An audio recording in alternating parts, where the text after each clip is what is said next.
Oi, gente, Shalom. Eu estava pela manhã meditando nesse salmo de número 91 e olha que interessante, que linguagem profunda, que metáforas que nos levam a compreensões profundas da Escritura. Vocês conhecem bem este salmo. Eu estou com uma Bíblia de estudo arqueológico que tem uma linguagem muito boa, né? E também bases para estudos aqui maravilhosos. Foi me dada de presente e sempre que eu posso, eu faço uma lida com essa versão. E diz assim no versículo 4: Ele te cobrirá com suas penas, e sob suas asas você encontrará refúgio. A fidelidade dele será o seu escudo protetor. Somente até aqui. Ele te cobrirá com suas penas, e sob suas asas você encontrará refúgio. A fidelidade dele será o seu escudo protetor. É interessante, o Antigo Testamento, sendo escrito para o povo hebreu, eles entendiam muito bem essa linguagem. Para nós, muitos textos que existem aqui são enigmáticos, são objetos de estudo, de interpretação, de análise, para se chegar em seu verdadeiro aspecto histórico, e por aí vai. Bom, é interessante como o povo hebreu sabia muito bem dessas metáforas, dessas linguagens que existem aqui, mencionada aqui. E quando é dito essas palavras asas e penas, com certeza os remetem à Arca da Aliança, o objeto dentro de todos os objetos ali do templo, o mais importante, a Arca da Aliança.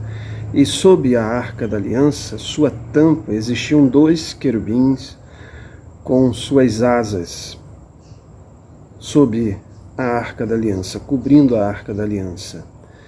Exatamente na tampa, que era chamada de caporé, em hebraico, tem o sentido de cobertura. Notem que coisa interessante. O que estava dentro da Arca da Aliança? Ali estava o Decálogo, os 10 mandamentos, as tábuas dos 10 mandamentos. Ali também estava um pote de ouro com um maná e a vara de Arão que floresceu.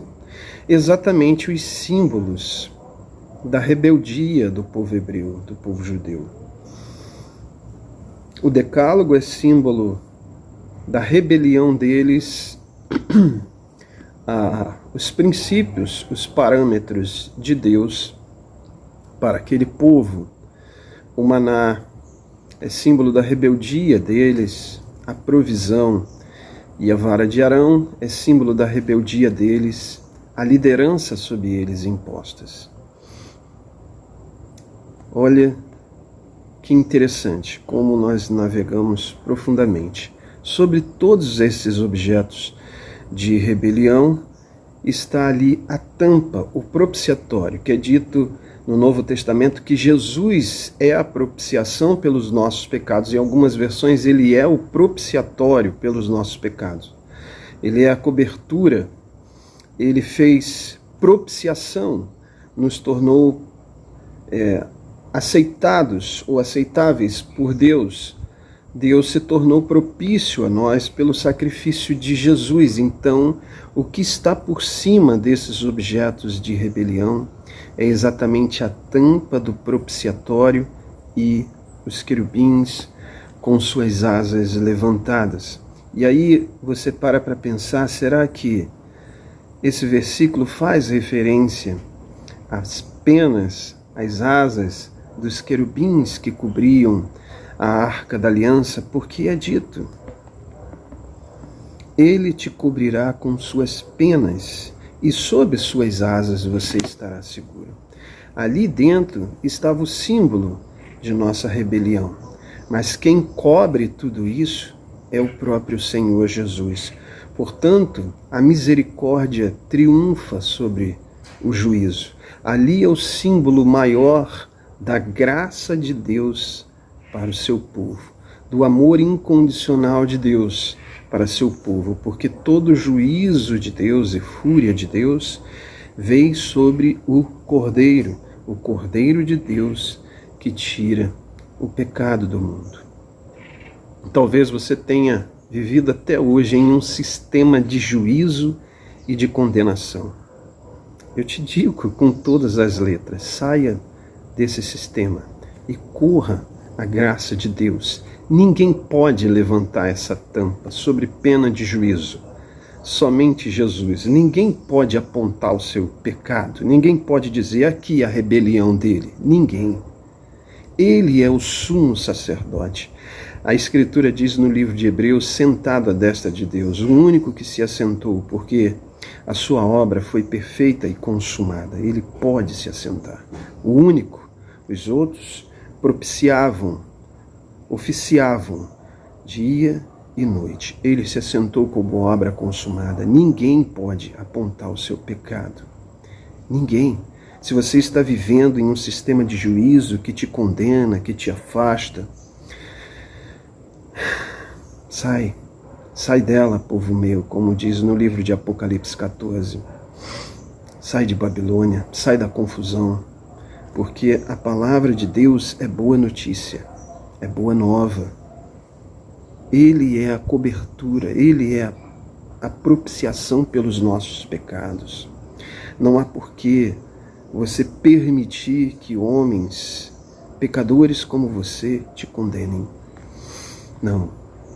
Certa feita, uma mulher pega em ato de adultério foi levado até Jesus.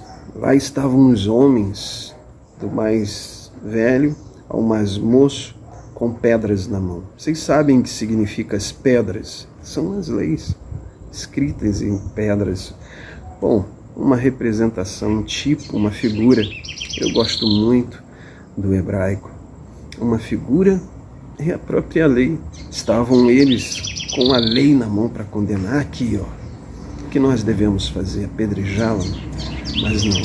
Jesus não fez isso. Jesus não disse apedreja. Jesus disse aquele que não tiver pecado, atire, use a lei. Jesus cumpriu toda a lei, sendo obediente até a morte, morte de cruz. Corra para debaixo de suas asas, aonde existe proteção e amor, porque debaixo de suas penas e de suas asas estamos seguros. Que Deus te abençoe. Talvez você chegou até aqui procurando uma palavra de graça. Talvez você se deparou com esse logo, essa frase, graça radical, né? E algumas pessoas perguntam, por que graça radical? Outros já falam que é uma permissão para o pecado e tantas coisas mais. Não, graça radical porque ela não se mistura. Ela não se mistura com a lei. Se é pela graça, já não é pela lei. E talvez você tenha vindo para cá buscando uma palavra de graça. E esta é a palavra de graça para a sua vida. Ninguém pode levantar a tampa. A Bíblia fala de algo que aconteceu assim, os de Betsemes, onde levantaram a tampa. Ninguém pode levantar, foram fulminados ao olhar dentro da arca. Ninguém pode apontar o teu pecado, porque Jesus é a tampa do propiciatório. Ele te tornou propício. Deus se tornou propício a você pelo que Jesus fez. Isto é amor. Isso é símbolo da graça, do favor imerecido. E se você chegou até aqui procurando uma palavra de graça, essa é a palavra de Deus para a tua vida. Que o Eterno te abençoe. Shalom.